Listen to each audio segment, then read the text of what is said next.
Oh, we are. Oh, we're not. Here, We're in Canbank. That's fast. 8:30. Yeah. We forgot to fall trouble behind.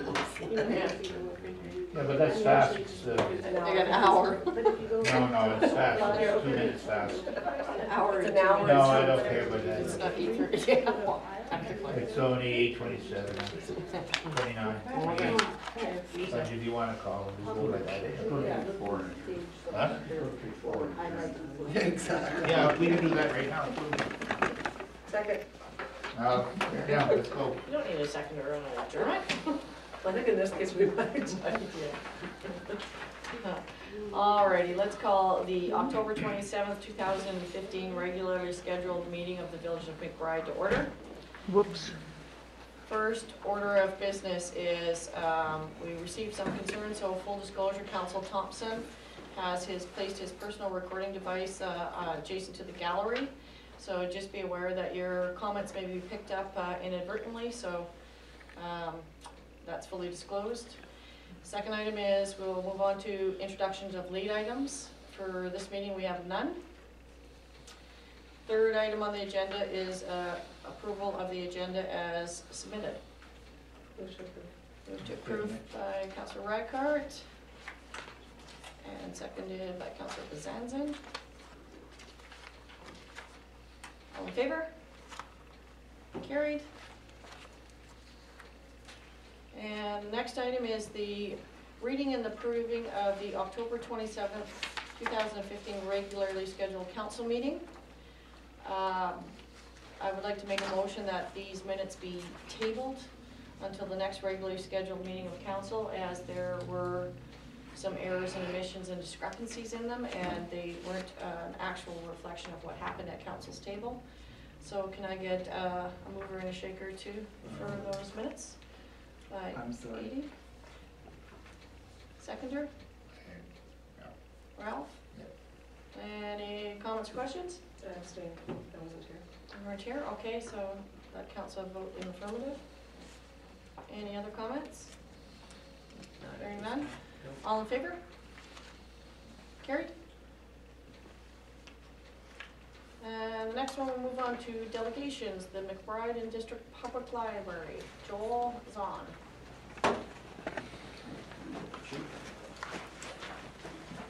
Sit down for this.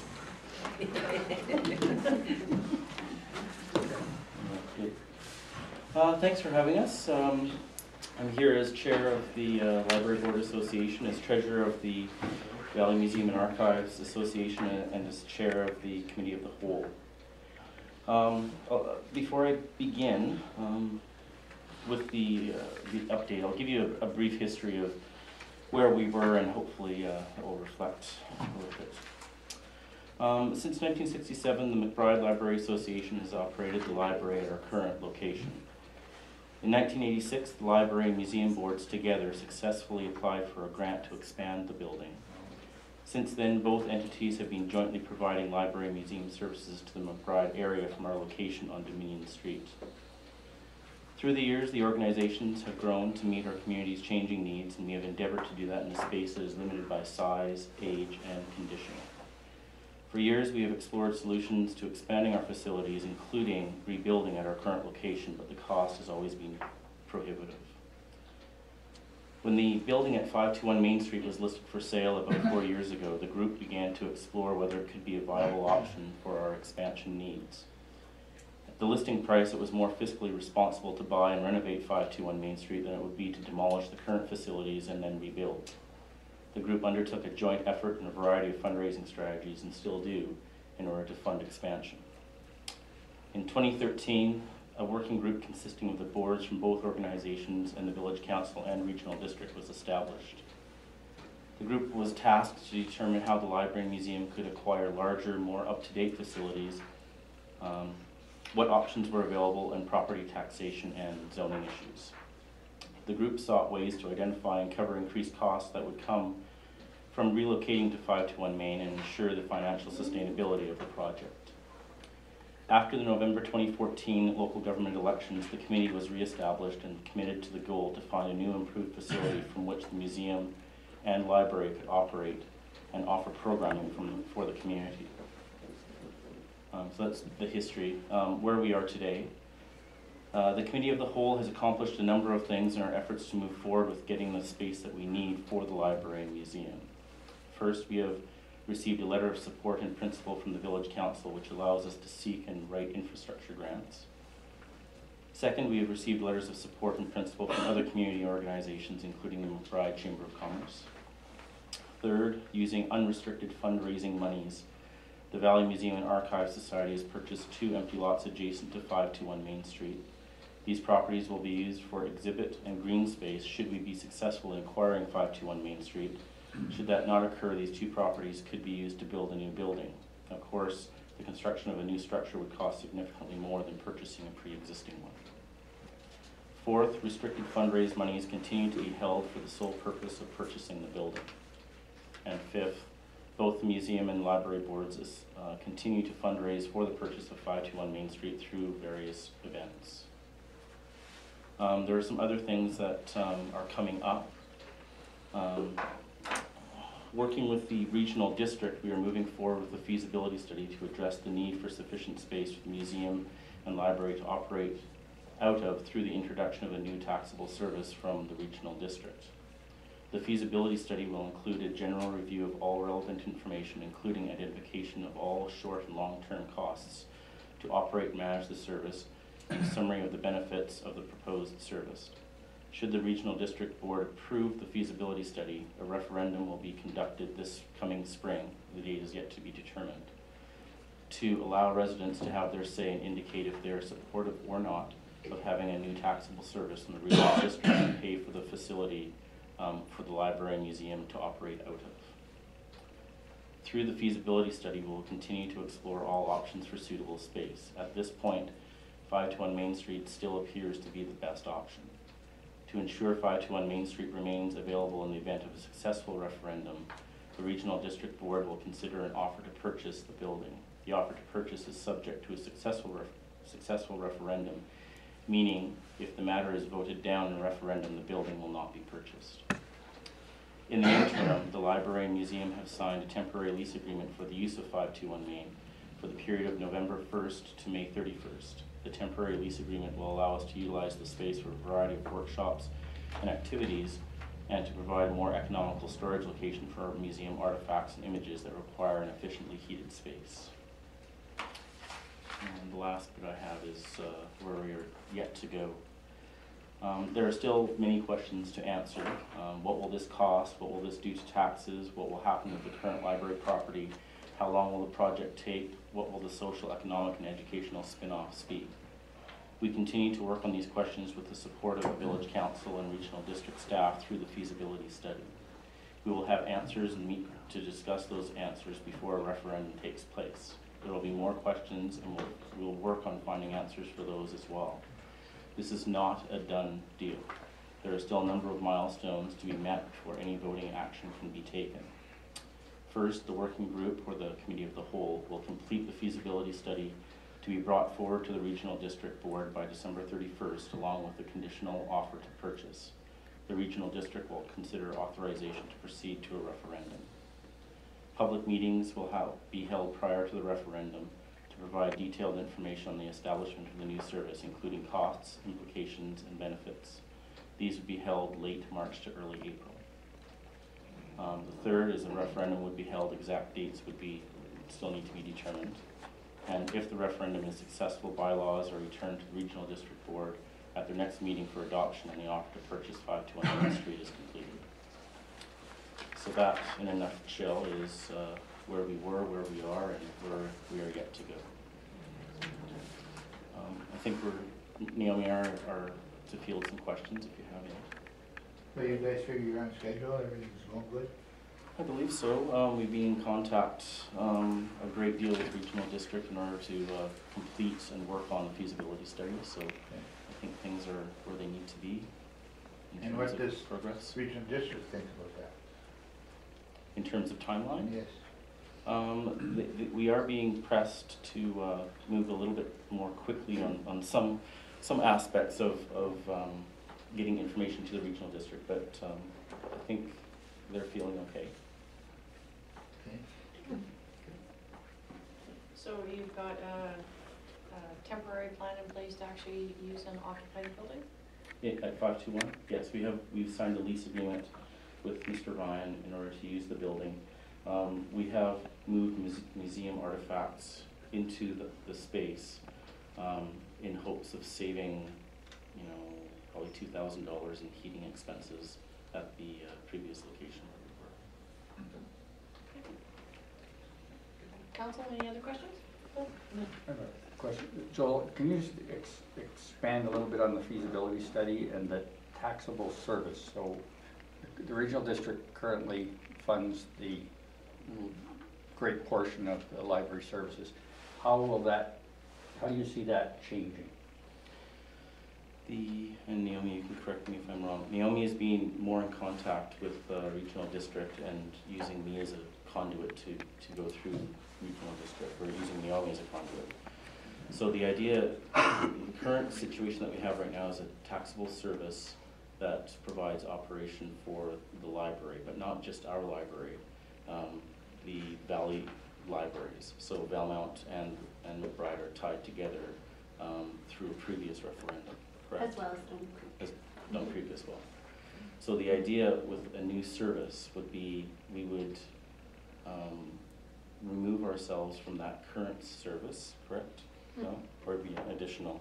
Yeah. Okay, so the additional service would be to fund the building and to provide operations for the building. The service that we have currently is for the operation of the library itself. So that would stay as is. Yeah. Okay, so this is a new service to purchase the building. To purchase the building, and it would be spread out from Dome. From the boundary of Area H on the west to, I believe it's around Small River in the east is the idea, is the proposed service. You don't have an idea of what those costs to the taxpayer would be? Not entirely until the feasibility study is complete.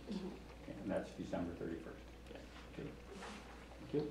And I think the other part of that service is that it's more finite as well, whereas the operational funds is ongoing, it's perpetual, whereas this service is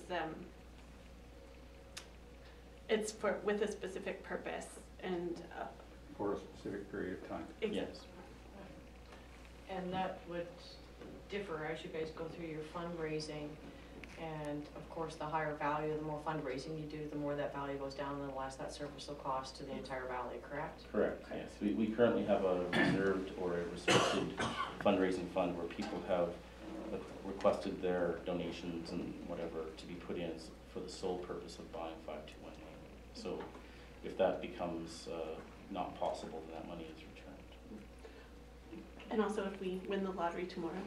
That's it. You need a lottery, that's for sure. Yeah. We're not counting on that approach. Yeah. It's like a plan B. Any other questions, council? Thank you guys, Art. Thank you for Very your good report. presentation. Thank you for having us.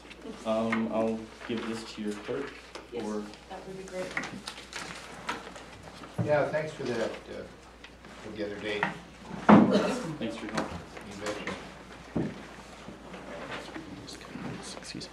All right, so we'll move right into unfinished business, and the first one up is the insurance coverage on the youth skateboard park, and by Kay Williams, who is currently chatting.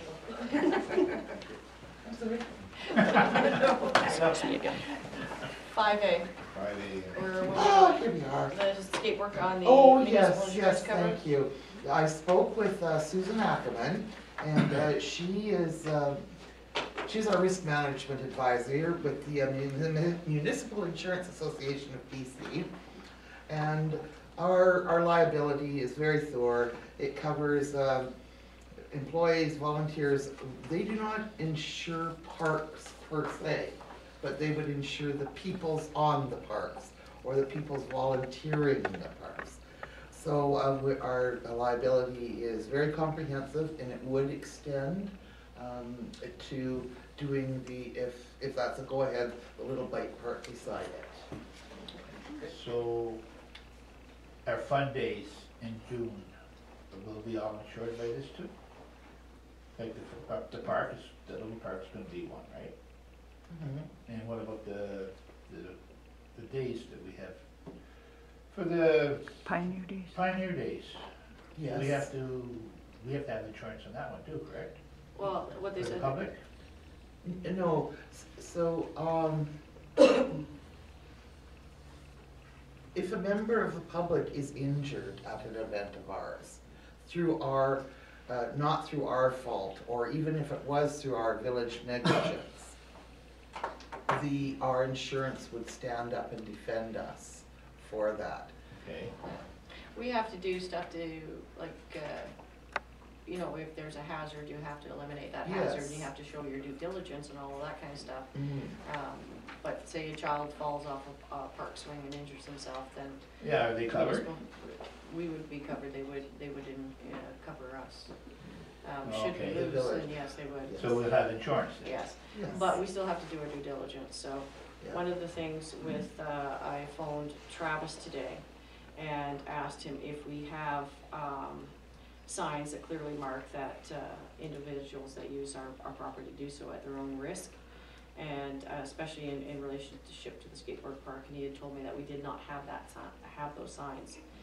So, with this, I would like to make a motion that council instruct administration to procure the signs and place them at strategic positions in the skateboards park and on our other property. So can I get a mover? I'll move it. Okay, so Ralph and Each of it, but Sharon, any other comments or questions? They said they did get one done for the cemetery, which has uneven ground, and they actually had it done locally here, so it's a Yeah. pretty good cost and a pretty good turnaround time. Yeah, we, for things like that, we do have a local business that's very good, and they do a great job for us, very reasonably priced for the signs. Okay. Okay, so any other comments? No? I'll call the question then, all in favor? Carried. The next one is the wood exchange program, and this one's basically for information only, right? But I wanted people to know who to contact in regards to the wood stove exchange program. It's handled through the Fraser Basin, and the lady's name's Tiffany Bonnet. We will have this, or if anybody wants it, they can just give me a quick phone call, I'll make sure we get this information. And we've also invited Tiffany to come and speak to us all, the community, a bit more about her program. And that would be closer to the next program run. So I'm hoping she can join us in March or April and have a nice community involvement on it, and how they work it, and the storage and all of that sort of stuff. And Councillor Thompson had brought up too, how many people can participate. These, I think, would be all really good questions for the director of this program. I actually did speak with Tiffany today, and she had said basically they do come on a first come, first served basis. But what she had said was last year was the first year where they actually included the regional district in their program. So it was kind of the pilot project of it, and what they did last year was they basically reserved 30% of the funds for residents outside of Prince George. And they've made application to do that for this year as well, and so when they come forward to us in March and April, they will let us know how that went. Excellent. So, okay, and that's a long agenda here. Now we go on to the EOCP classification and water treatment plant to Class 2 water treatment facility. Report and update by Kelly. Yes, Page we 12. received a letter of congratulations. Our water treatment has been bumped from a Class 1 to a Class 2. water treatment facility now. And what does that mean for us? Well, I'm very glad the guys went and got their level 2 training. I'm very pleased with that. It is to do with the inline. I've concluded a little bit. It's a bit heady, but the EOCP is the Environmental Operators Certification Program. They're an independent body, they act as a society, and they sort of have a monitor both water and wastewater treatment within BC. So as a community grows, we might at one time have been in a small water, and then we were class water 1 treatment, and we have a distribution system, but we've also added another level of safety in our water. So we have not just the chlorination, but the UV treatments. So this brings us up a level as a water treatment facility. And we do this, so there's the inline and the pre-settling. So both Travis and Matt attended Vernon and did very well on their exams and are certified up to the class 2 level now. Going forward, we will have to probably bump up one more level within the next year. But before that happens, there has to be actual hands-on hours, capturable hours. So they have to do X amount of hours to bump up and do the studies, the theory, and test out for the next one. And I think that's very sensible because it's just not in a book then. You're actually applying what you've learned and taking it forward. So yeah, that was good news. It doesn't add any expense to the village or anything. It just says we have a higher level of water classification. So they'll do the practical here.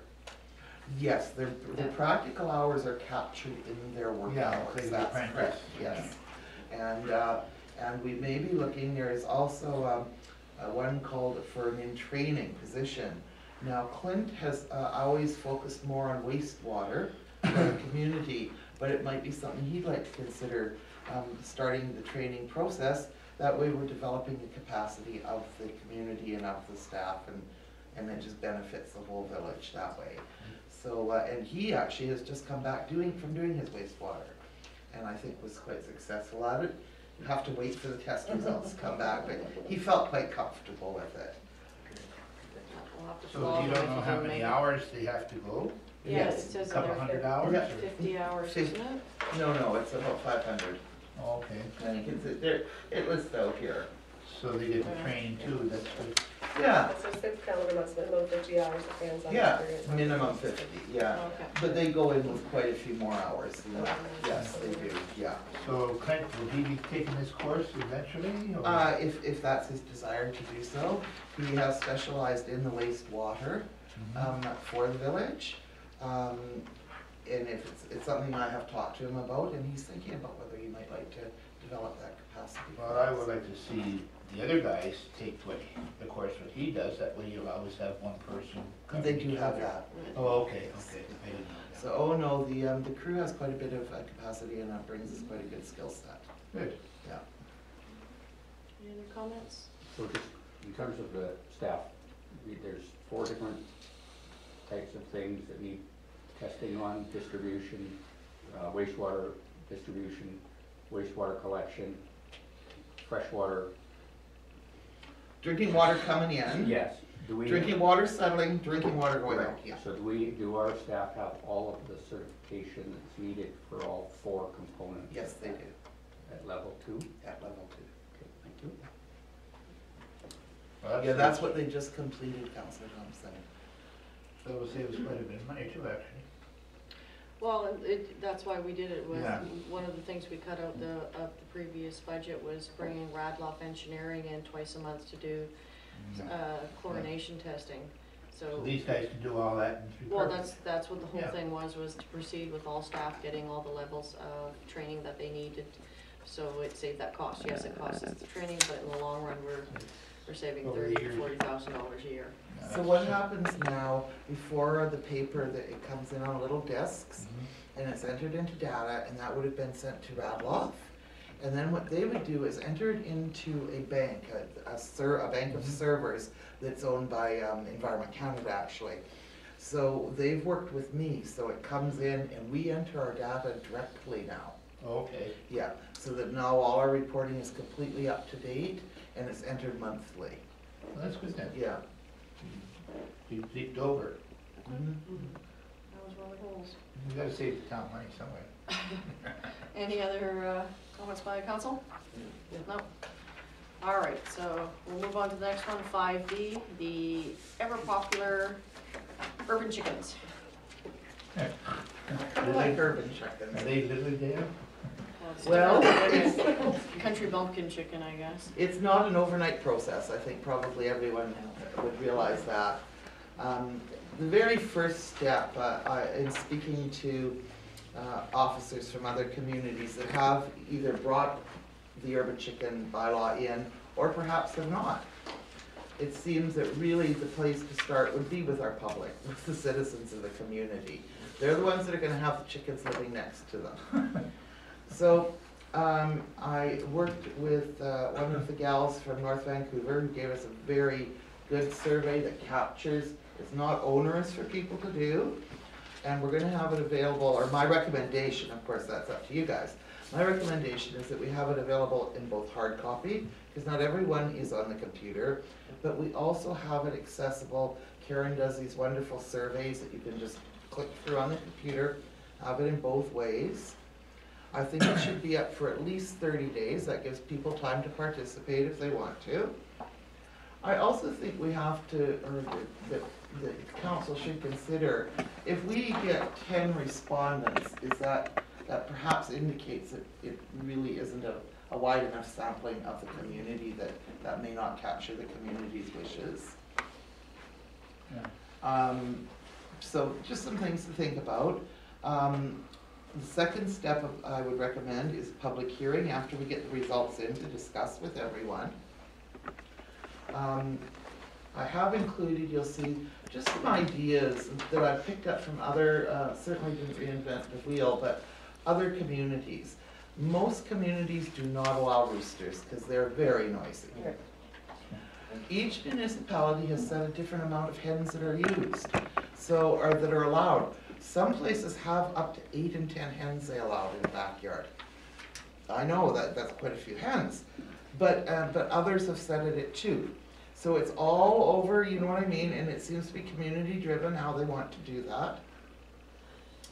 Other things that we need to consider when we're looking at this are zoning bylaw provisions. So we have, general accessory buildings and our greenhouses. Where does a coop come in? How do we make this work? So these are all interesting challenges and interesting work for council to do. Most do not allow the sale of eggs because I think that came under the health authorities. The health authorities request that if you're raising your chickens for food sustainability and their egg sustainability, that is what they should be for, and because selling them brings it into a different a market perspective, and they have to be involved in. There's concerns brought up. There's lots of about equal. So we could look at the environmental sustainability. I'm very happy to make this little package, but if anyone wants to just pop in and I can run it off. I've laid out a little timeline. I don't know if this will work. It might be a bit rushed, but if we had all of December, say we got our surveys up now, and we collected all of our input for December, we then reviewed in January, and we could hold a public hearing maybe in January, or public discussion, or whatever it would be, a visit. The next step is more for administration, and this is where we actually have to reach out to Northern Health, the Ministries of the Environment. There's BCS, BCA has to be included. So it's quite a bit of work. And we'd be looking at a final report recommendation for council to act on probably in April. So it's there, and there's lots of good work done by other communities to fall back on. We've created quite a brief survey, and based on the City of North Vancouver's, and that's what we would like to make available. So that was one of the unfinished items from the wonderful presentation we had a couple meetings ago. Thank you. So in order to get it on the table, the motion is that the Village of McBride direct staff to proceed to step 1 of the urban backyard chicken program and seek community input via way of the attached survey. So moved. Alrighty. Any comments or questions, council? Question just for administration. Are you considering 1 survey per household? And how will you monitor that? Well, when we do it by Survey Monkey, I think it's called Survey Monkey that Karen uses, it actually captures the ISP address. So if you do it, you can't do it twice do you see what I mean? And I would think that what we would do is as they go out, because people would come in to pick them up, then they would come in and they'd be numbered. Okay. And further question, your estimate of cost to collate the information? There's no cost to That's collate it, in-house. that's straight in-house, absolutely. Okay, thank you. Alrighty, so any other questions? No. Hearing none, call the question, all in favor? I know you think the urban chicken thing's funny, don't you? Carried. No, I'm not. Alright, so, we don't have it in our package, but unfinished business is the Ancient Cedar Forest request for a letter of support. We discussed it and tabled it in resolution 22-11-15. We have received notification from the Ancient Cedar Forest group that they are holding a public meeting once again at the Robinson Valley Community Hall on Thursday, November 19th from 5 to 7. We have put specific questions to them about what all the Class A designation entails. And the public's more than welcome to show up and ask questions of the group once again. So it's still tabled, but just to let the public know that it is going on again, so those who didn't make it have the opportunity to go and submit their comments and stuff this time around. Alrighty, we'll move on to page 21, which is the permissive tax exemption. Page 20 and 9. I know, 20 we've got or crazy 21? numberings. 21 line. Well, the, It's just, they're just numbers, we'll be fine. Where is it? 21? 20 or 21 Mine's so 21. far. Permissive tax exemption. What's on it? Councillor Thompson had brought forward some concerns, which we all took very seriously, and it was in regards to the permissive tax exemption bylaw 2016. And he'd had members of the local Catholic Church feel that that the discussion of it besmirched or sullied their church. That is very, very saddening. So I think I want to say that we are taking this very seriously, because I actually received another report from a citizen.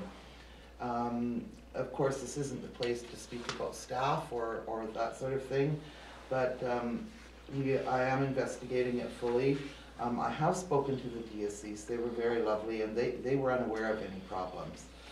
But I think what it should be said is that all of the staff at the village are very deeply concerned that anything they may have done could cause distress to either the members of the church here in the community, her diocese, or her spiritual leaders. And to let everyone know we take this very seriously, and we will be following up and reporting out fully on it. You're expecting a report from BC Assessment on it on November 12th? November the 12th, I'm expecting the report, yes. Okay, so you report out after that time? I will, yes. Okay. We're both right, it was page 20 and 21. Yes, I will- Well, you got doubles too then, so did Rick. Special. We'll move on to line 22, which is just an updated list of the mayoral appointments. And that was, it was missed in one of the previous minutes, so it is there for your perusal. And then we will move on to reports. Councillors. We'll start left to right this time. Councillor Reichert. Sorry, I caught you off guard. Wow.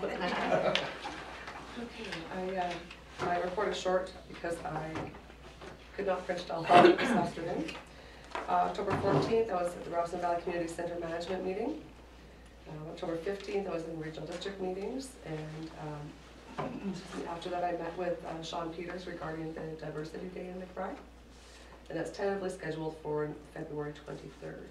So we're still working on that, getting all the last minute details together. October 16th, I was also in Prince George at OPEC meetings. October 17th, sorry, the 27th, I wasn't here for the last council meeting. I was in Prince George with meetings at Northern Gateway. And November 9th, yesterday, I was here in Chambers with Chamber. Councillor Tracy? Okay then. I was with her most of the time. On October the 28th, we had the MCFC update meeting. Dropped by on November 2nd to the Purple Door after work. On November 4th, the RFP Tourism Public Meeting, which was really informative and interesting. Last night, November 9th, the Chambers meeting, and I was going to mention the Ancient Forest Public Meeting, and that's about it for me. Councillor Thompson? In terms of meetings, on October the 29th, the McBride Youth Committee hosted an information session about licensing and daycare options, along with CCRR. There were not many people in attendance. I think people are more the idea that they want daycare, they need daycare, but they don't necessarily want to be daycare. So there's still some issues that the committee is researching around necessary training and education for early childhood educators to be able to take on a position of that nature in McBride. The committee still continues to agree that childcare is an essential service and is important for attraction and retention of residents in the McBride area, and we're working towards a long-term solution for the community.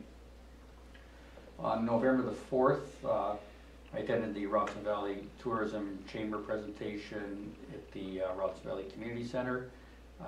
There to learn more about what's available in the community and what's offered in terms of recreation opportunities. I thought it was very well done. November the 10th, I had a meeting with individuals regarding the possibility and logistics, that was today, of hosting. I think this is something that we should probably, there's a number of people looking at it already, but let me just elaborate.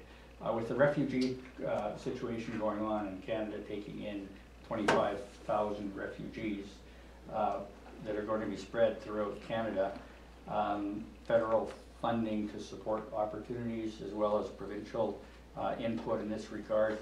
A number of individuals in town are getting together and starting to discuss the possibility or feasibility of bringing a number of families to this area, which would, if it was feasible and could be looked at and worked properly, there's possibilities of adding students to the schools, and we have the hospital facilities, we've got the school facilities. Is it feasible? Do we have housing options available to host families in McBride rather than, for example, all of 2,700 families being hosted in the Lower Mainland is what they're looking at the moment. So just to put it sort of on the table, I think it's something that council would want to be involved with and moving forward, if that was a possibility of making a dramatic change for the lives of people from Serbia, etc. So it's just in its infancy stage, and I'm sure that as more discussion goes on, I can bring more to the table later. But I think that council may want to consider being a part of that movement.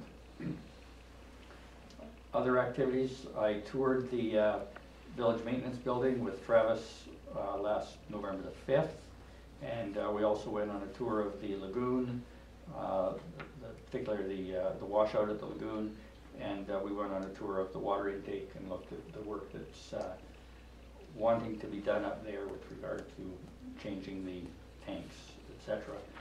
Although not related to council business, Carol and I were involved in a storybook wedding show in Prince George this weekend, where we spent time promoting the Robson Valley Community Center and McBride as a destination place for weddings, and we're very well received, and hopefully there'll be 300 brides coming here next year. And I've had several face-to-face meetings with, and telephone meetings with other members of the community. And that's it. Oh, sorry, one more thing. At my last meeting, and I forgot to bring it up in my report, the youth committee is looking at the Valemont Youth Center option type thing, and we're wondering if we can get Karen Dubé to look into some grant opportunities for youth, if she's got some time to do that as her grant writing umbrella. I can address that one in my report. Okay, that's it, thank you. Councilor Bazanti. Yes. I haven't got really too much to say. I was at the seniors' home for their dinner, and I was talking to them, introduced myself to them. And I just told them that if they need any help, talk to RCAO Kelly for sidewalks, maintenance, if there are any problems. Just give you a call. And I'll get out there and fix those things. I hope so. Or they're gonna get mad at me. The lagoon, you're gonna be reporting on that, because you're dealing with the engineers, so that's about it. I was at the meeting yesterday here, not a meeting, yeah. We were here having donuts or whatever, cookies. And then that's about it. A very mellow, very low ID. Administration. Or do you want me to go? You go ahead. All right. So basically, I attended the the recreation meeting as well, and had discussion with a couple groups. We basically discussed the possibility of like a rod and gun club or an archery, and so I'll use some of my contacts to get some info on that. I basically spent bulk of my time once again on community forest issues. Last night we had our first meeting with the chamber. We had agreed with the chamber since the election that we would get together and start to work together and identify projects and stuff that we could work on in collaboration and in the best interest of the community. So one of the things we talked about is the hotel room tax, which is now the municipal regional district something tax. And so we've agreed to we gave the package to the chamber, so they'll be going through it, and we'll be sitting down and discussing that at a later date. As you're aware, in our annual report, we had decided to try to market the valley as a wedding destination place. We came up with a lot of ideas, the bridal registries, and that was Sharon's idea.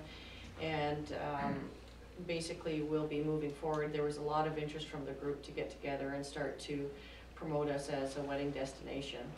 We briefly touched on summer tourism, on the trails, on the going up in Avalanche Valley, the ancient cedar forest and its designation, the bike trails, and agreed to continue to work together and find a way to include all the trails basically underneath the community forest umbrella, but we were all in agreement that the backcountry needed to stay open in order to attract more summer tourism, and marketing was hit on a lot, especially coordinating all the different websites, which is already ongoing, but it was felt that by having a section for residents, a section for visitors and stuff like that, we could put in dates, events as they go along, and then we could use that to market what we have in the valley that brings people here. We briefly touched on the EDO position, and the Chamber of Commerce put forward that they would like to see an EDO committee. And basically this time around, on the last time we focused, the last two times, we focused a lot what's outside the valley and trying to bring that into the valley and market the valley and grow the valley that way. This time we talked a lot about grassroots, about developing and marketing what we have from the ground up, going outwards as opposed to outwards coming inwards. So we all seem to be pretty much in agreement that it would be a good way to move forward with that group. We also talked briefly about movies in the film and trying to attract the film industry, even if it's only part and parcel. It's a good stepping stone starting for our community, so we agreed to kind of take a look at that. The Chamber will be coming forward. They're going to be asking to be the Robson Valley official designating marketing organization for our valley. And that brings in a considerable amount of funding, so they're gonna actually bring that forward. We touched on the Festival of Lights and the Shop Local campaign, which is coming up very shortly in our agenda. And basically, that's about it, I think, for me. So we'll move on to administration. So Kelly, you're going to start with the engineer's report on the washout at the bridge. I would like to just update everyone on what's going on with the washout. I think probably first and foremost, I'd like to make a safety announcement. We have tied off, it's flagged off with bright tape, and people have been going down and pulling that tape down. And I just want, you know, for people to be mindful that, you know, on a dark night, that tape is there to reflect, to catch someone's attention. We've also now had signs posted, you know, please stop, this isn't a washout area, it is dangerous here. So I'm hoping that will help. So working, the nature of this washout means that we have to have an environmental engineer monitor everything we do. And they're the ones that drive the focus of this. Everything is fine there. There's been no damage to the environment.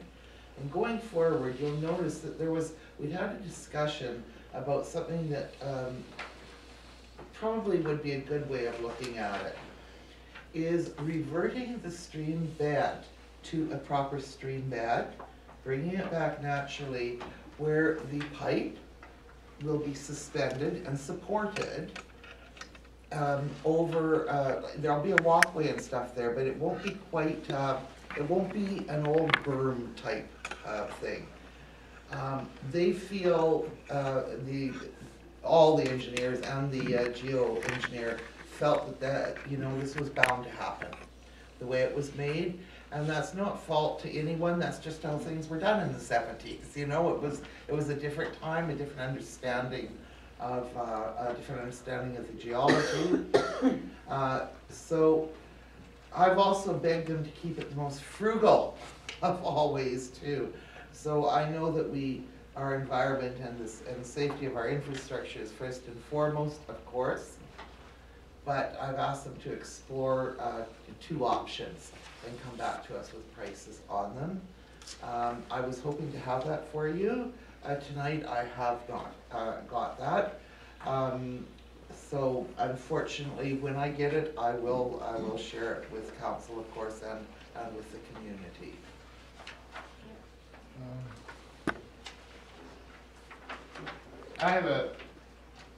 Since they put that lagoon in, the last council and all them people, they're all involved in that. I still like to know why that wasn't all done together as a contract.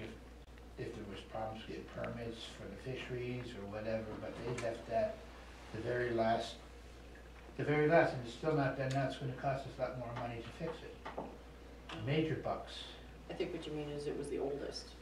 Well, I was thinking maybe if they started the lagoon, they would check into all this stuff. You know, what's the right way of doing it? You've got all the sewers going one way, check the lines out, that should be all in the budget. And I don't know what happened there, and we weren't council then, but that's quite a bit of money for 4 holes or whatever, cells or whatever. Yeah. You know? So It is It's a dilemma. Councillor Thompson? Well, having been at the table when that was done, the lagoon project was thoroughly researched, and that portion of the sewer system was not included in that proposal. There were many different components that fit, and that was one that didn't. And it just so happens that the 1970s infrastructure that you're talking about today has been exposed. It is not the fault of previous council. It was fully researched and well done, and it is an award-winning project. It just so happens that we also have 1940s pipes in the ground that are gonna fail at some point too, and they'll have to be addressed. Yeah, and I think we'll find that's in many villages and communities. I understand that, but if, that should have been checked over before, that should have been checked over. I'm serious about that one. You know, that's the main sewer line that goes over a creek, and it goes right into the lagoon, the 4 cells there. You know, and I have a problem with that. Now, if they have a problem, see, I'm not trying to blame the council, I'm just trying to find out what the heck went wrong. How come that wasn't in one budget? Now it's gonna cost us thousands and thousands of dollars to get that redone. Only hundreds of thousands. Well, that's another problem. Hundreds of thousands. Well, You know, Over- sometimes. I guess that's another new project. I guess so. I think sometimes infrastructure, it just fails. I mean, you know, I don't think anybody could afford or foresee that road was gonna wash out I understand that, but the way it did. You know, going forward, nobody also expected that culvert to fail. So, well, that cover's rotten. well, they didn't know that at the time though. And eventually, these things do fail, so unfortunately, we're stuck with figuring out how we're gonna deal with the washout and deal with the suspended sewer pipe into the lagoon, and yeah, it can be a very, very expensive Well, it is. project, so, one of the reasons we have grant writer. Actually, I should, before we go on, I wanted, Can I just ask one question? Kelly? Just Kelly, it says the crossing does not necessarily need to remain a road. No. Will it remain a road? I'm just suggesting that that be, because it's the shortest distance to the lagoon, as opposed to going up the other side. I would hope that a lot of careful thought goes into making sure that that remains an access, because it is the shortest. It may remain an access, I don't know that it will remain a road. Again, we will be guided by what these studies come back on. And, you know, we can make our wishes known, they're very open to that conversation, and Councillor Thompson, but what it comes back in at, that's why I've asked them to please explore a couple of different options to present to us. Thank you. and I forgot to answer your previous question about the youth committee. We've done an email to Jill Craven from the Robson Valley Support Society, because the youth committee is a committee of the Robson Valley Support Society, and addressing where they get their funding, because unfortunately with Karen, she does help us, and of course she helps as many people as she can in the community, but we have to bear in mind, we basically get $8,000 a year for the grant writing function, and the rest of it is the Village of McBride money. So we did up an email to Jill Craven to have a chat with her about it, so we'll be moving forward when the answer comes forward. Okay. Next one, so we've done the bridge, the checklisting reports. I will try to answer any questions you may have. I have a question. Yes? Page 2 of 4, about halfway down, it says Sharon Reichert, payment extra baggage for UBCM, $140. Yeah, and I see Mayor I Martin have had that always too. been guilty of overpacking, not overpack, $140 worth. I don't know where this is coming I from. actually noted that, and I think what's happened It's is our straightforward. CFO has, I can tell you what it's for because I signed off on it. Okay. It is here, it's parking, it's a cab, it's one baggage. So my suggestion to the CFO will that we write miscellaneous charges attached to. Okay. Yes. I don't want to Yeah, be that's- blamed for that's taking quite- $140 That's extra quite the baggage. suitcase indeed, yeah. I do love shoes, but not that much. Well, we all know you have a little extra baggage. Any other questions? I think you were charged twice, weren't you? Pretty much, yeah. Yeah, and it wasn't for the extra height. No, it wasn't, there was no height issue there. Any other questions on the check listing? No? That was some All right. Then we have the Public Works report. Anything on there, Kelly? No, it's really, it's very seasonal. They have winterized all the equipment. They spent a lot of time tidying up the shop and getting ready for snow. I think they've got the lights hung on Main Street now.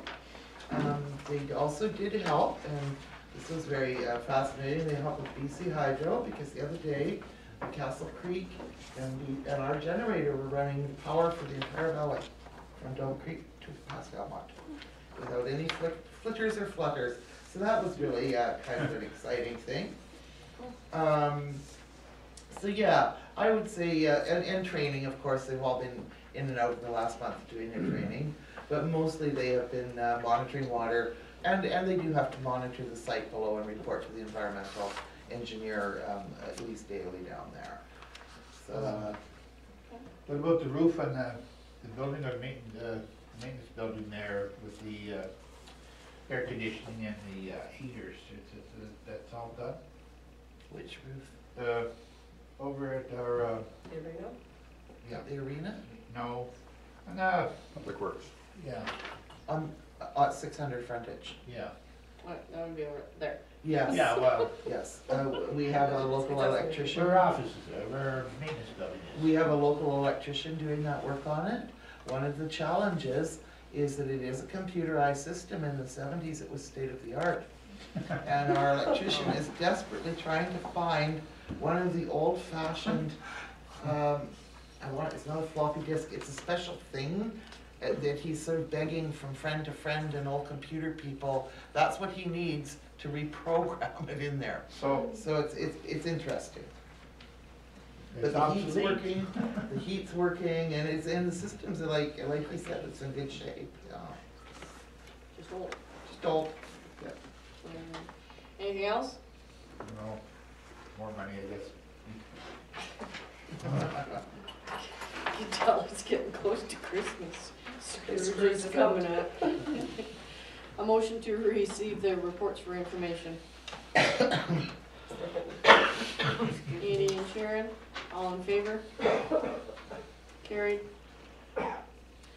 All right, so now let's get into business. Requiring action. Page 34 in my package. Yep.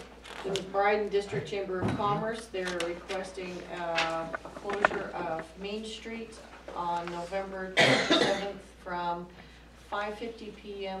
through to 9 for the Santa Claus Parade and late night shopping. Mhm. Moved by Edie, Second. Karen, You dressing up as Santa Claus again this year, Rob? What's that? okay, going. I'm not gonna be around for the month of December. Sorry. You're in the North Pole making the toys. No, I got other things, obligations. Sorry, but I won't be here. Councillor Thompson, you had a comment or a question? Question, that's quite a length of time, 5:50 to 9. Are the fire and emergency precautions being taken in terms of getting through? And have the businesses been contacted? Are they up for having the street closed? And how many businesses are open at that time of night on Main Street? Well, it's late night shopping. But every year it's closed, right? Main Street is closed every year. Yes. Yeah. Well, I don't think the main street has actually been closed in the past. No, I never seen it either. Well, I mean, it's 3 blocks, then what are we It gonna says have, 4 from cars? that might go 1st to down? 5th, so for the duration of their activities. I know they have some new stuff going on this year, Well, then, so that would probably require the street to be closed. But when you think of 1st to 5th, I mean, we're a small community, it's not that big of a space, right? It's not like, It's all of it. it's not 5 city blocks. It's walkable So what do you wanna in a do? short amount of time, but I don't see a problem in closing it. I But guess, it's not like they're gonna put up cement barricades, I mean, if there wasn't an emergency, they could get through. They're just little wooden, yeah, you know, yeah. it's not like they're, building a wall and filling it in, it's just a couple of blocks for a few hours, and it's not a problem. Any other questions? No. Okay, hearing none, call the question, all in favor? Carried. Alright, so, a whole bunch of stuff for information there. And, does anybody want to bring anything up on those issues? No, hearing none. Move on to outgoing, we have the NDIT letter of support from the Village of McBride for the Robinson Valley Music Festival, Fabulous Festivals, that went to NDI. And then we'll move right on to bylaws and permits on page 41. Bylaw number 733, a bylaw to amend bylaw number 703, be given its fourth and final reading. So this is the fourth and final reading of the library museum bylaw. There was a public hearing held, it was amended, and we're bringing it back to the table for its fourth and final reading. So, I'll make the motion that the bylaw number 733/2013 be defeated. And I need a seconder on that one to get it onto the table. Doesn't mean you have to agree to it, it just means you have to get it onto the table. I'll agree. So what's the motion again? Motion is to defeat bylaw 733. This is the original bylaw you did for the library museum project, and it went to a public hearing. And it's considering the rezoning of it, and then the amendment to the public hearing was basically to ensure that it was taxable.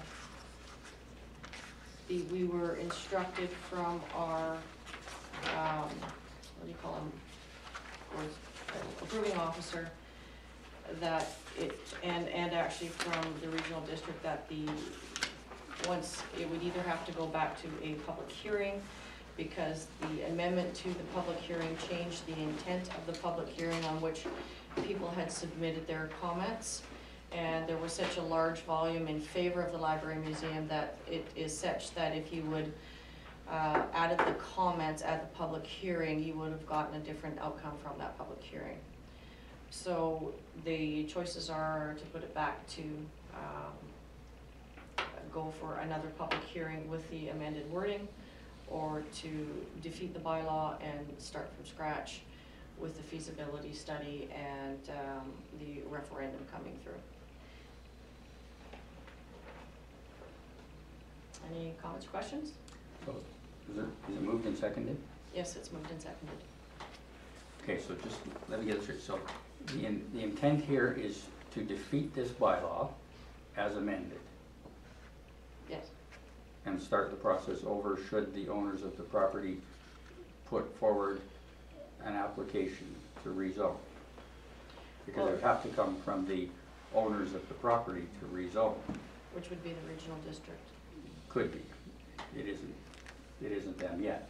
No, but we have to go through that whole entire process again, so why not start with a clean slate and just do it right from the start. So you're starting all over again. It's starting all over anyway, and at some point in Yeah. time, we have to address it. With the ongoing works with the library and museum, when we went to a feasibility study, that was under, specifically to make sure that all questions were answered and that everybody's concerns were addressed.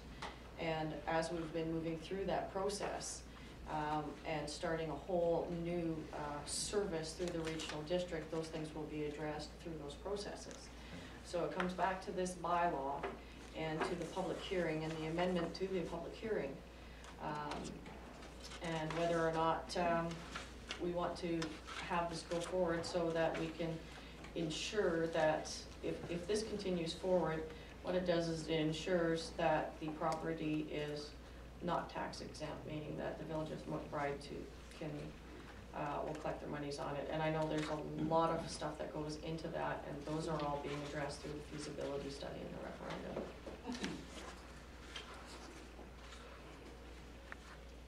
So do you wanna vote? If there's no other questions, I'll call the question, yeah? I have no questions. Okay, hearing none, call the question. All in favor? Opposed? Would you like a negative vote recorded? Yes. Okay, Councillor Thompson is opposed. Motion is carried.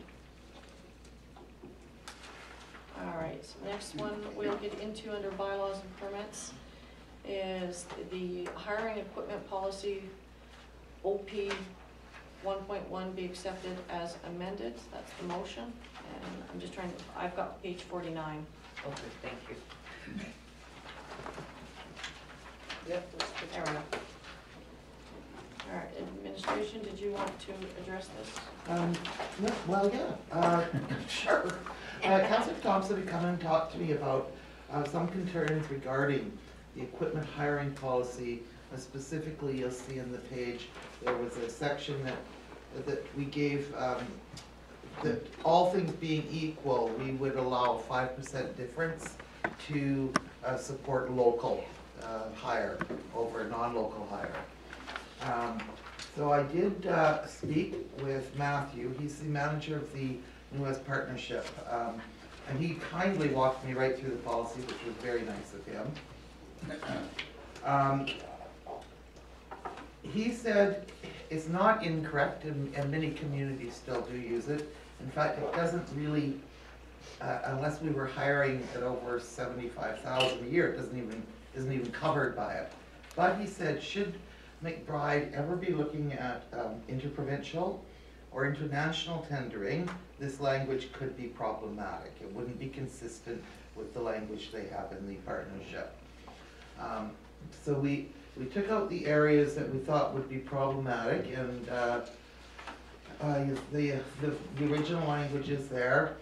And I'm asking that we do accept it as amended, or if there's more discussion or more needs to work on it. I'm happy to take guidance on it. Okay. So the motion that we have here is that the amended hiring policy OP 1.1 be accepted as amended. So I need a mover and a shaker on it to get it on the floor to discuss. Moved by Thompson, seconded by Reichert. All right, any comments or questions, concerns? Councillor Thompson. I want it to be clear that I'm not opposed to hiring local, and there are ways to address that issue in the tendering processes that go out. With the wording in the previous amendment, if someone, for example, from Valemont felt that they weren't considered for a hiring proposal, then they could launch a grievance under the New West Partnership Agreement. So it isn't just international, it's even closer to home. And so you need to make sure that your language, and Kelly, it's worked out very, very properly now according to the guidelines. Well, he was a great help, Councillor Thompson. He was really great. So the way it's worded now, I think it's been, my concerns have been addressed. And I think it will save us from any challenges down the road. Well, my concern on this is an equipment hiring policy where we're just asking people for their rate. The New West Partnership Accord does affect regional, local districts and other forms of municipal government, but it only kicks in at certain thresholds. 75,000 for goods or services and 200,000 for construction. So other than that, the partnership, the partnership accord is actually silent, so it actually doesn't really affect this policy at all. This is just so that we can operate in the wintertime, so if we should have to hire a company for snow removal, to remove snow from A to B, we have their finances on, so that we can say, oh, we can hire this company and this is what it's going to cost in order for us to do the job that we need to do.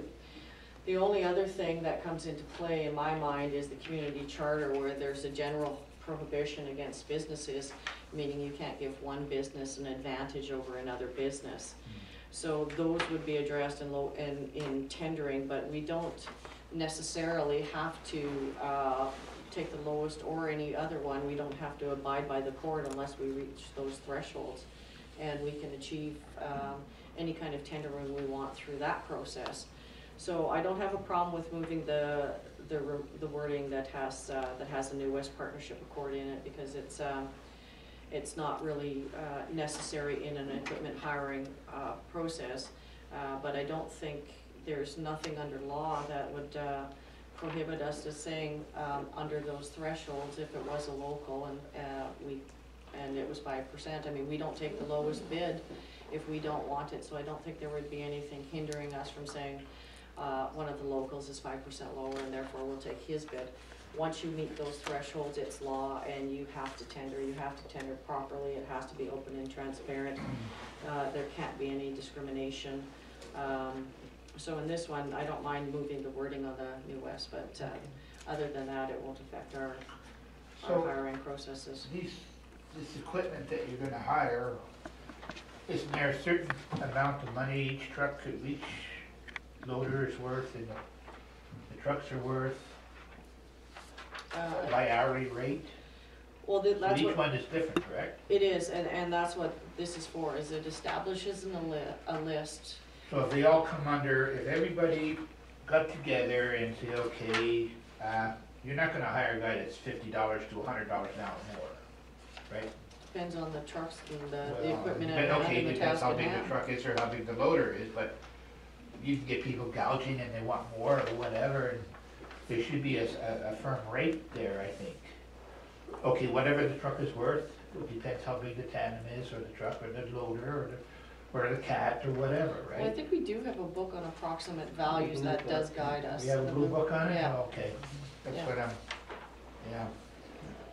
I just don't like seeing a water truck that's, you can get one water truck for $50 to $1,100 to do a job, and you have another big water truck that's $15,000 to $20,000. Well, that's why- That's quite a bit of, That's that's why way we over. have flexibility Yeah. in that rooted in, as into what we want to hire. But the New West Accord comes in at higher levels, and it's law. You can't get around it. You can be challenged on it. And in fact, just recently, in the last couple months, I believe about 2 months ago, they strengthened their complaint process to make sure that it's open and transparent, and it goes so extreme you can't break things up in phases and then tender it, because that's looking to circumvent their act, and the same with trying to offload certain things to a municipal corporation that you 100% own. That's not allowed under the Accord either. So they've been tightening up over the last little bit all of their procedures, but not only that, the complaint process is now tighter too, so people have more freedom to complain should they feel they've been affected by it. Yeah. But with our equipment hire policy, it really doesn't have any relevance. So any other questions or comments? Any ladies falling asleep over there? All in favor? Carried. All right, moving on to new business. The storage for RVs at the Village Frontage Road property. Kelly, you're gonna address this? I can, a little background. November 28th of 2014, the Village of McBride entered into a contract called the McBride Commercial Site Investment Project with NDIT. And this was the economic initiative that supported the village in purchasing the 600 Frontage Road, the Public Works Building. Attached to NDIT's economic initiative are measures of success that they like us to meet. And that's all well and good. It's a good thing to have. So it's a 5-year plan that they've worked together for us. So the first year, the projected first year, we are expected to report out on $10,000 of revenue generated from 600 Frontage Street. And we're quite close to that. For year 2, we are being expected to report out on $94,800 of revenue generated from there. And then our third year measure of success is $149,800. Our fourth year is $179,800.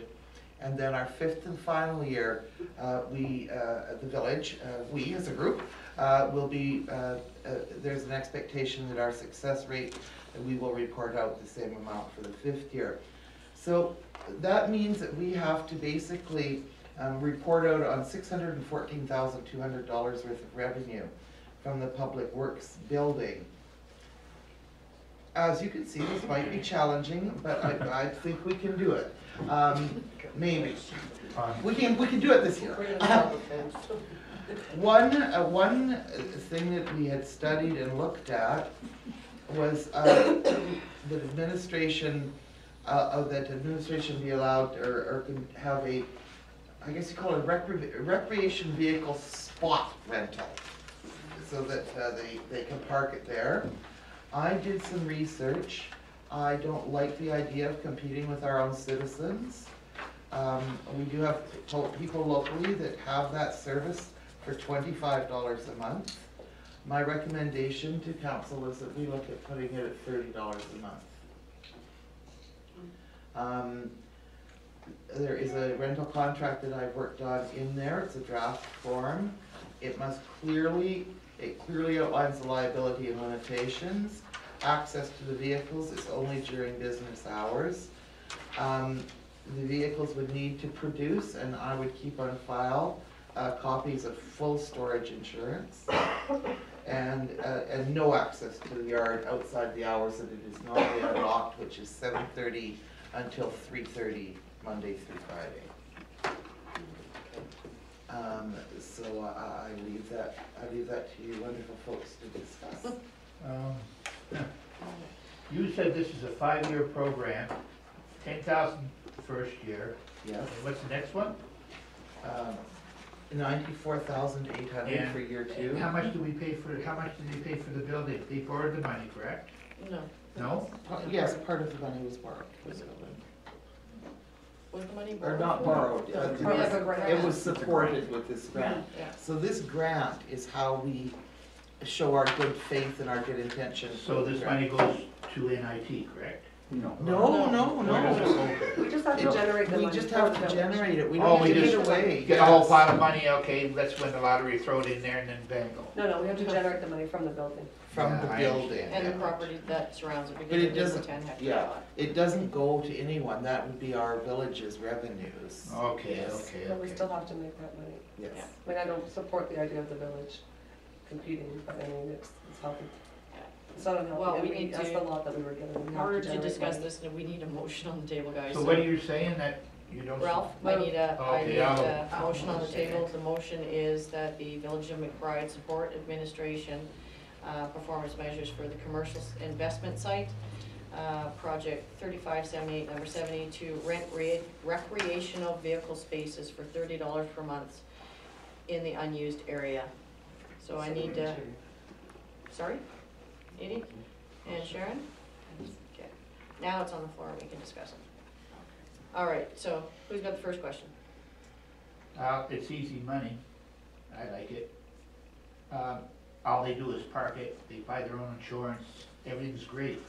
And $30 a month, you have 10, 15, 20 vehicles, boats, motorhomes, or whatever, that brings a lot of revenue in. And the good thing about it, they're paying for the insurance. And I wouldn't be running away from it, that's for sure. I'm agreeing with that one, that's, yeah, you have to, especially if we gotta get some cash flow in here, Yeah. one way or the other. Rick? I understand the necessity to demonstrate revenue from the property over the years. However, I think that the intent is to create economic development in the facility, and I find it difficult to support doing something that's already being done in town. In other words, there has been a storage, RV storage, a person who does RV storage for a number of years, and this may take away from that person's business, and I'm not in favor of that. I think we should be looking at new and different opportunities on that site, not duplicating what's already done. I think there can be more than one business doing the same kind of business in one area. I don't see a problem with that. Myself, but you can have more than one person doing the same thing. Yeah, how big is this other person's yard? Is it a huge yard? I don't know who it is. No, I don't know either. Any other comments? So this is what Enid kind of reported out on the last meeting. I know you weren't here, so you can't say that, but this is what she was talking about. But she had mentioned a $25 a month charge, and this is $30 a month charge. So that's directly to increase it so that ours is actually more expensive than the current one. Mm-hmm. Okay. But there's some places there that you, storage is $50 to $100, and even more, depends what you want. Yeah, well, that's very true. Heated or whatever, it costs quite a bit of And money. I think to it put was a stuff. bit premature for Ms. Keir to report out on something that the research hadn't been completed on. So, yeah. I'm sure you'll Yeah. deal with that. Will the plugins be available too? No. It's just storage only. Okay, any other questions? Okay, call the question, all in favor? Carried? Voting in the opposed. Okay. And would you like your vote recorded, I'm Yeah. assuming? Just because I don't think we should be competing. Okay. So Thompson opposed. All right. And negative vote recorded. Okay, moving on, we'll move into the asset management planning program.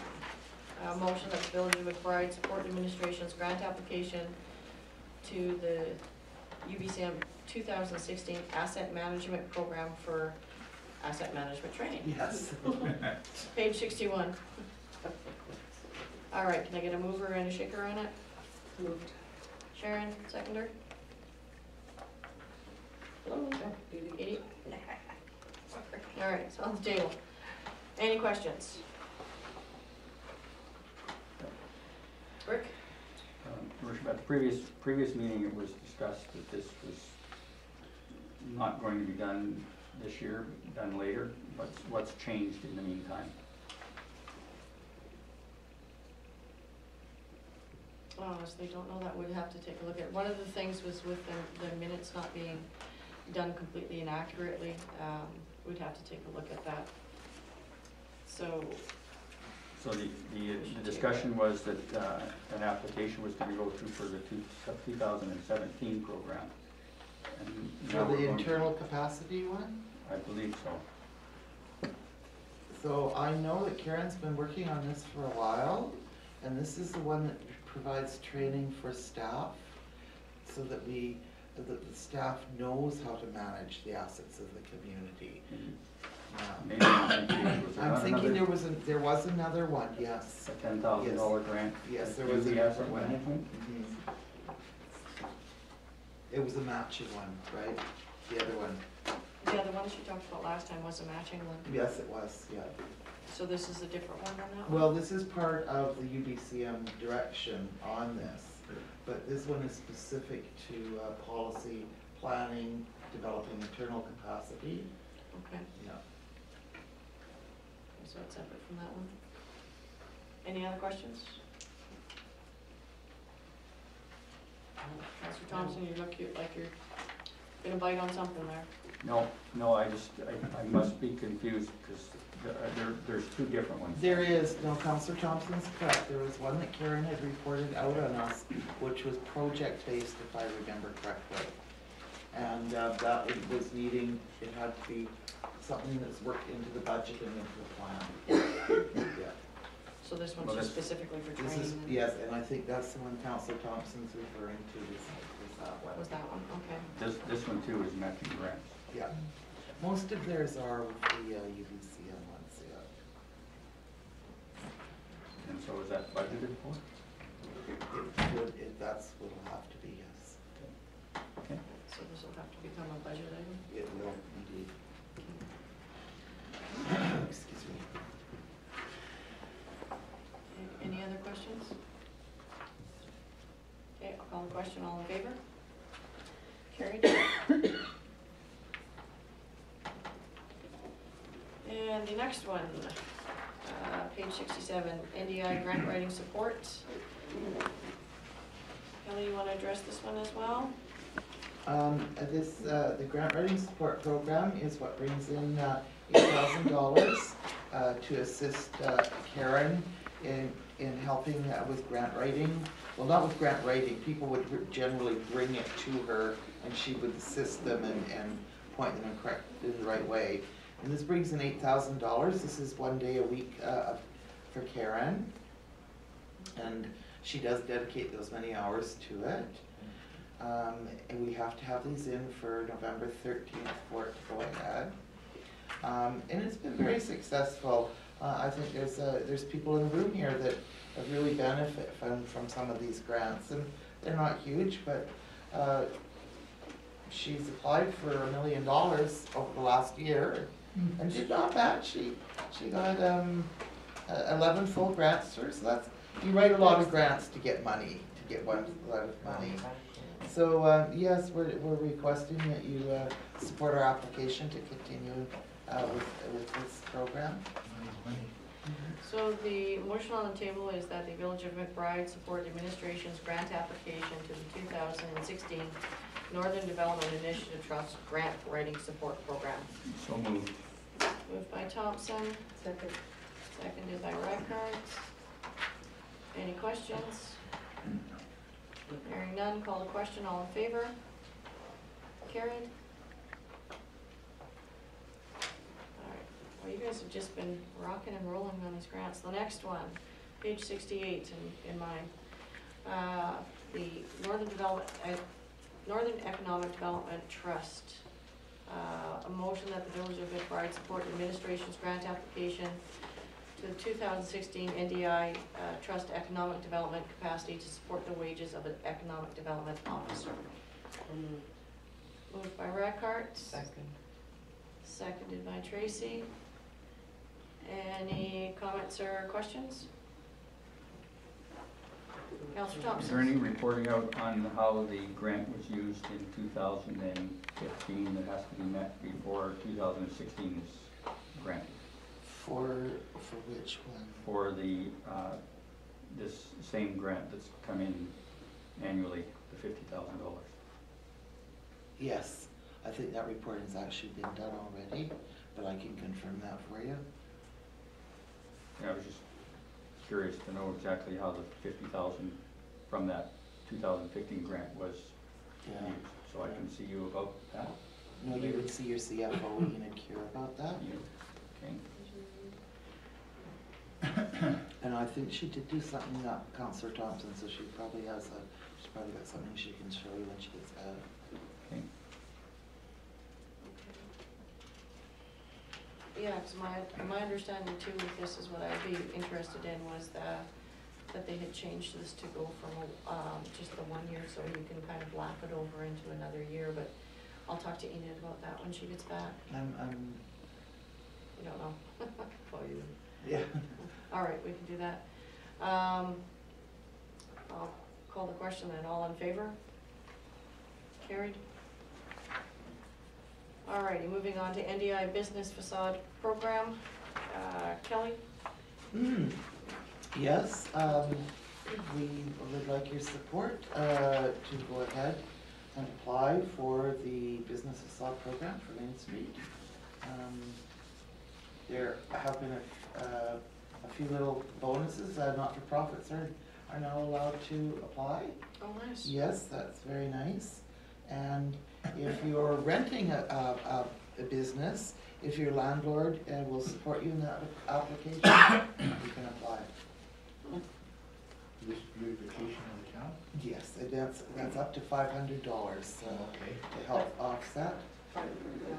or 5,000? 5,000. 5,000, yeah. That's the average that was Yeah. going on for the last 2 years, correct? Oh, and that, no, and the other thing is, that which is really nice this year, speaking to Renata, home-based businesses can have a little boost too. Okay, that's- They're the ones that can get $500. There's a change in the program. Yeah, Alright. they have. So the motion is that the Village of McBride supports the grant application for the NDI's business facade program. I need a mover and a shaker. So, Moved by Reichart, seconded by Ms. Thompson. I'm writing, so if you could use your voice. Any comments or questions? Just two, if I may. Sure. Do we have any nonprofits on commercial zone properties that can qualify? This is just on Main Street, isn't it? Mm-hmm. I'm not sure. I'm not sure that we do, Councilor Thompson. And the second question with regard to the home-based businesses, in our application, are we going to, or is there any language that ensures that the home-based business has a business license? Oh, yes. Yeah, I didn't see that as a criteria for applying. If they want to get the application form, they'll have a home-based business license. Okay, thank you. Any other questions? Okay. Call the question then, all in favor? Carried?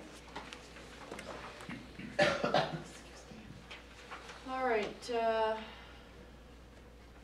oh, and we also have to approve the guidelines The new on this too. guidelines, because there's been changes, that's correct. Okay, and those are the ones you just went over. Yes. All right, so the next motion is that the Village of McBride approves the 2016 business facade improvement guidelines. Can I get a mover and seconder? Moved by Tracy. Seconded by Thompson. Any questions or comments? No? All right, I'll call the question, all in favor? Carried? Make a note that Ralph will do. All right, so we'll move on to the next one. You guys gotta slow down, this is crazy.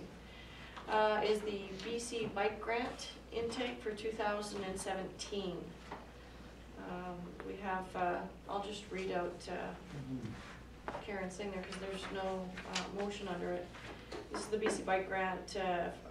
The province provides financial assistance for new cycling infrastructure which forms part of a municipality, regional district, or First Nations communities adopted bike network plan. Bike BC will assist local governments in expanding their cycling network by funding up to 50% of eligible cost-sharing capital work. There has been discussion that the village should connect the municipality to the new McBride and Tier Mountain biking trail network by cycling trail. While recreation cycling projects are not eligible for funding under this program, projects that enhance tourism cycling do qualify, and this is where McBride might consider an application. In order to apply for the BC Bike Grant in 2017, the village would have to adopt a bicycle network plan, design a shelf-ready project with all required provincial and federal permits and approvals in place, including MOT approval and possibly DFO and MOE approval if the proposed trail were to pass through the lagoon area. Where bike network plans include cycling facilities within provincial highway right-of-ways, agreement must be received from the area operations manager. Should the project show the project will generate increased cycling-related tourism activities. Council resolution authorizing the project to proceed and budgeting for up to 50% of the costs for 2017. Sounds like a good discussion, but Yeah, not tonight. But Not it tonight, needs a yeah. discussion, but not tonight. Okay. exactly. Yeah, we'll move this one forward because it'll have to go through the budgeting process. Is there a timeline on this? When it has to be submitted? She Sure, and doesn't- that's why she wanted to get it to you early. Yeah, So this- I think it's in the next months, yeah. This would be for the For the following. 2017 and Yeah, 17, 2017. okay. So, motion to table to budget meetings? Actually, I'll just put budget discussions. Okay, I need a mover and a shaker on that. So moved. Reichert and Tracy. Any other comments or questions? No? Hearing none, I'll call the question. All in favor? That's a tabling motion. That's a table motion. All right, we'll move on to H, communication and engagement. This was the 2014 draft and Councillor Thompson discussion. We're missing G. Am I missing G? Yeah. Oh, I did, sorry, I moved that one on the, wrote it on the wrong one. G, the community youth street decorations, Councillor Tracy. Motion that the Village of McBride support the Christmas decoration project with a $250 check from the community development budget. For Christmas decoration project? For the With the kids, school? Is the school doing it? They are very interested, but of course costs and whatnot have come. Can I get a mover and a seconder before we start to discuss, Oh, please? right. So moved. Move for Reichert, seconder.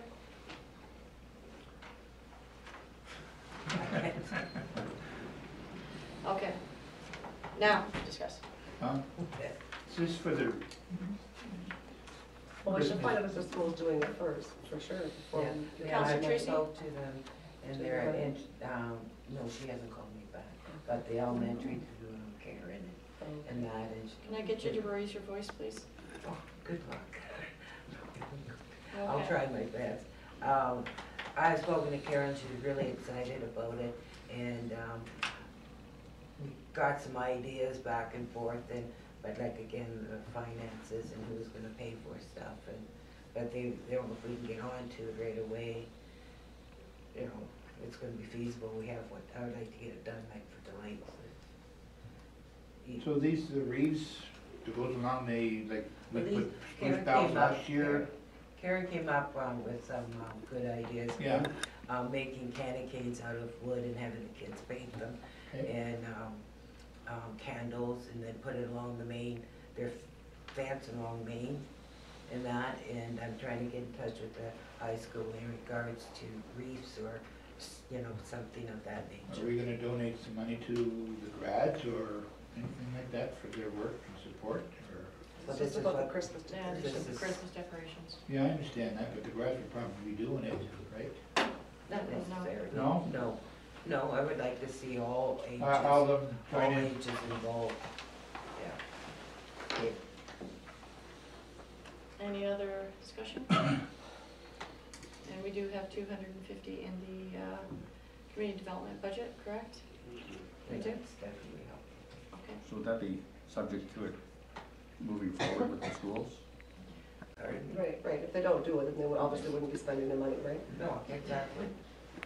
It sounds like she's got buy-in from the elementary school, and as the high school has yet to get back to her. Oh, okay, you said you, Yeah, for the candles. the elementary is gonna do it, I never heard nothing about Well, that. at the expense and that, and I was looking in, Oh, okay. yeah. Any other questions? No? Call the question, all in favor? Carried. And now we'll move on to the communication engagement plan from 2014 draft, and Councillor Thompson discussion. Now, I don't have anything on a discussion here, I just actually have the draft of the plan. Yeah, me too, that's all I have. That's all I have to. That's it. Okay, Councillor Thompson, I know you had brought this up in an email, so would you like to address it? Sure. The document that you have in front of you was a document that was worked on in draft form in 2014 prior to the previous election. It's a project that was worked on with the village and Northern Development Initiative Trust. They assisted council in developing this draft plan that resulted in part in the rebuild of our Village of McBride website and the implementation of the Village of McBride Facebook page. Karen Dubois was actively involved, and so was Jeff Roy, our former EDO. The plan requires additional input and work to be fully implemented, and since council has changed substantially, and updating this plan is relevant and timely, and I would like to move that council invite Joel McKay from Northern Development Initiative Trust to attend in McBride to review and further develop or amend his communication plan for full implementation. It's done at no cost to the village. It's done through NDIP. And that way we can implement a communication and engagement plan that works for this council and our community.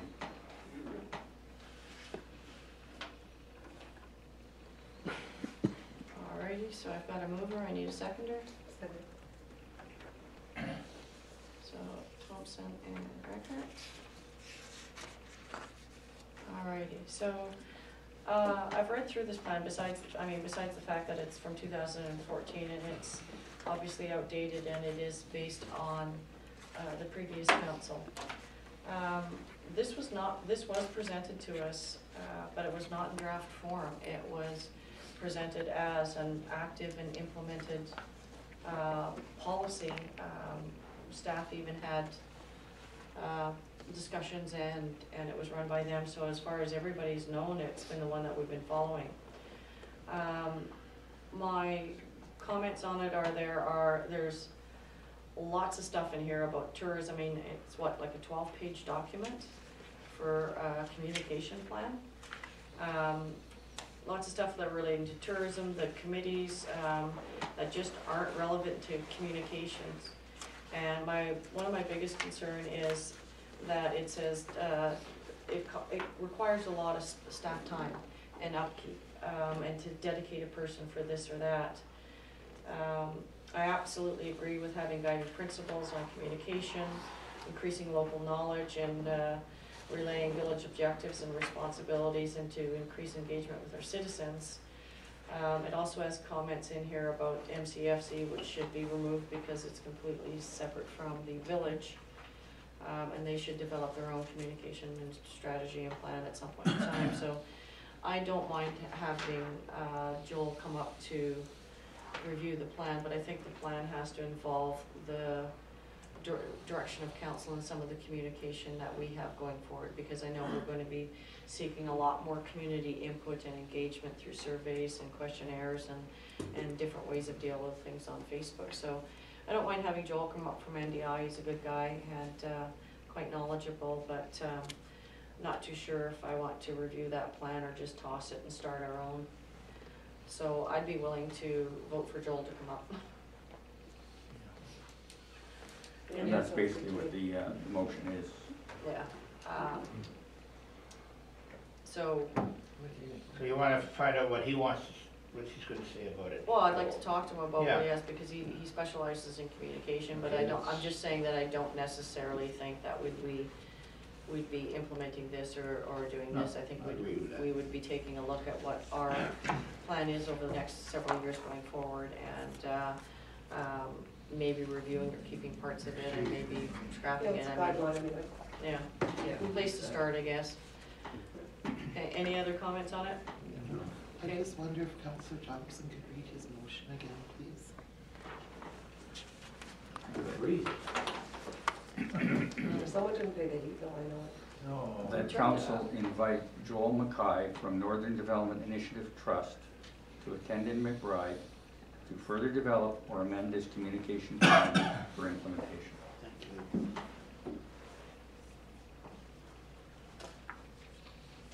Okay. Call the question then, all in favor? Carried?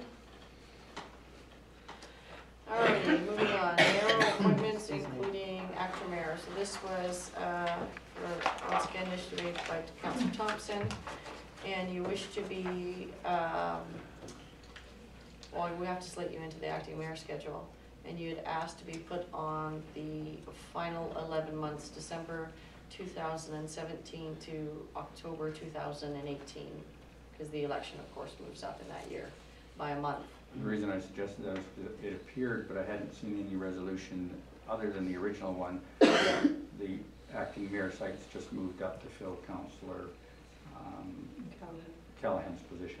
Yeah, well, actually what we kind of did was moved Ralph in because he was nervous and wanted to get it over with, and he wanted to do it while he knew I would hardly be away. Change anything. And that's almost up for him now. But we did have discussions originally, and I believe it was Councillor Tracy that wanted to go to the end of the term because she felt that she would like more experience being on council prior to entering into the acting mayor position. I'm sorry, Councillor Reichert, I can't remember what you said. I think you just said slate me in wherever. Whatever you like. Okay, so it doesn't matter to you. I think you're this year coming up. I don't have that on me, so how about we slate you in for this coming year, effective when Ralph's term is up? So just in terms of process, I believe you have to bring forward a new resolution to council. Yeah. So I'm just asking that a new resolution be brought forward to council that updates the mayoral to acting mayor appointments. Yes, and would you be comfortable with taking this next year? Yes, I'd Okay. be fine. So then we need a motion to amend the mayoral schedule to slot Councillor Thompson into the next following year, then Councillor Reichert, and then Councillor Tracy in the final year. So moved. So moved by Reichert, Second. seconded by Tracy. Okay, any other comments? Nope. Okay, hearing none, call the question, all in favor? Carried? We have to do that. And signing authority, I don't really need the motion for that, don't we just sign you up as a signing authority? Okay, do you just want to attend the office tomorrow? Okay. Is that not okay? Well, no, we get the paperwork, and then everyone has to sign again. Everyone has to sign Yeah, again? yeah. Every single time. Every single time. Isn't Yeah, that- we just did that today. That was for something else, so Oh, it's a okay. bit of a process. Okay, So, I will get the paperwork. okay, and then just follow up with an email to us, and then we'll Absolutely. just come in and do our signing? Mhm, absolutely. That's silly. Well, everybody has to sign it. Mhm. Yeah, every single time there's a change, it all has to be redone. All right, so the next one is a need for emergency generator at the Beaver Lodge. Councillor Bezanson and Councillor Tracy, discussion, motion that administration prepared a detailed letter to BC Housing outlining the history of this request and inviting them to consider this need. Can I get a mover? So moved. Reichert, seconder? Seconded for discussion. Thompson? Okay, on the floor, any comments or questions? Just, can we get the history on this request? Sure, this came after we had the, what was it, 4.5 feet, 3.5 inch, minus 40 and. 40 or 37 and 44 hours, no power. No power, and the concern about, because everybody was in the same boat at that time, so one of the things that we had discussed way back was getting a generator for emergency situations. BC Hydro, we had spoken with them briefly about it, and they're willing to provide us, I think they call it advice and guidance on what we need and how to install it and all of that kind of stuff for both that one and for the community hall at that time. But one of the things we need to do is to address BC Housing and make them aware of the situation and then move forward with them, so. So this would be a purchase by BC Housing, not a fund, not village. No, not village No. funded, but maybe looking for grants and stuff like that for it, but we just felt that we needed to take care of our seniors in emergency situations. I, Hopefully we won't run into that perfect storm again, but we've hit it once, so you never know, Murphy could come around and do it again. I'll be talking to, I got Tracy's number, and I'll be talking to her next week. And if that doesn't work, I'm gonna be talking to Mrs. Shirley Bond Okay. to see if she can help with some money. But I think we have to, well, the seniors have to be looked after, that's the way I look at it. And they have their own little apartments, and they're all together, they have one little room with a wood stove in it. But a lot of these people want their own places, and they need power to cook or whatever on there. So the hospital has it, and we're hoping, I was told we'll probably get one for the community hall. which we need that for sure, because it's an emergency building, right? So, Well, this is just to start the process, to yeah, make BC Housing aware.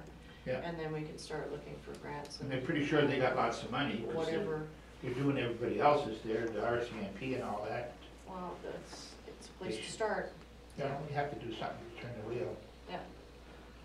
But I'll let them, Yeah, absolutely. I'll let you know, I'll be phoning her next week for sure. There's nothing wrong with writing a letter. Any other comments or questions? I don't think that's good. Hearing none, I'll call the question, all in favor? Carried. And then moving down to a purchase of a video machine to record council meetings. This was the council record discussion. And a motion that administration research and seek quotes on the equipment to meet the community needs. So can I get a mover and a seconder? Moved by Zanzan, seconder? Second. By Tracy. All right, so this one was, seeing as we have such a high turnout at council, we've had a lot of things have come forward which people would like. One is they can't hear all of council when we're talking unless we're talking directly to you. If we have delegates, you can't hear the delegates because their back is towards you. So we have, you can't hear can't see the agendas, we only have one that's available. So what people have been asking for is basically two monitors to do the agendas and presentations, a mic system so that not only can you hear council, also a mic system for the delegates. The delegates having a podium to stand at so that the audience can actually see and hear them.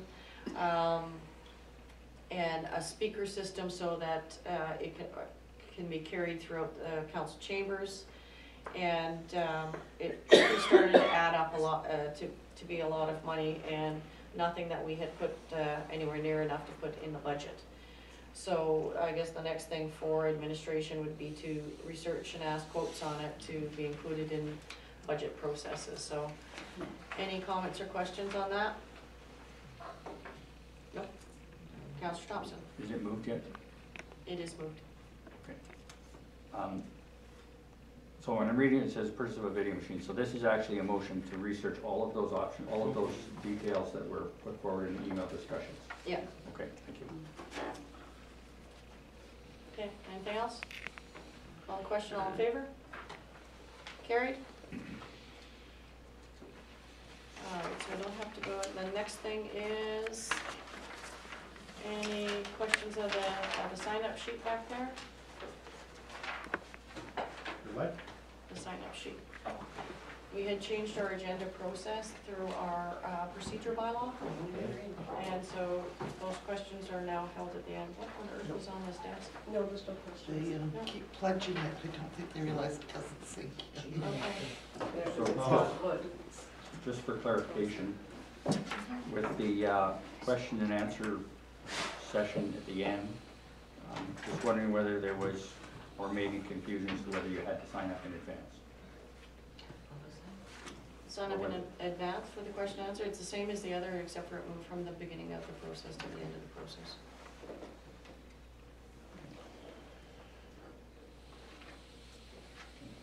Is that okay? Yeah, I just was wondering whether the public was aware. The sheet was still there, right? Yes. I don't think it was still there. I don't know if they Probably realized catch it took us to get into this agenda to do it, but yeah, it's been under discussion for a while now. Okay, so we have no questions. And last but not least, Move to adjourn. move to adjourn by record. Oops, that's really- That's not 10:30, that's actually, No, all right.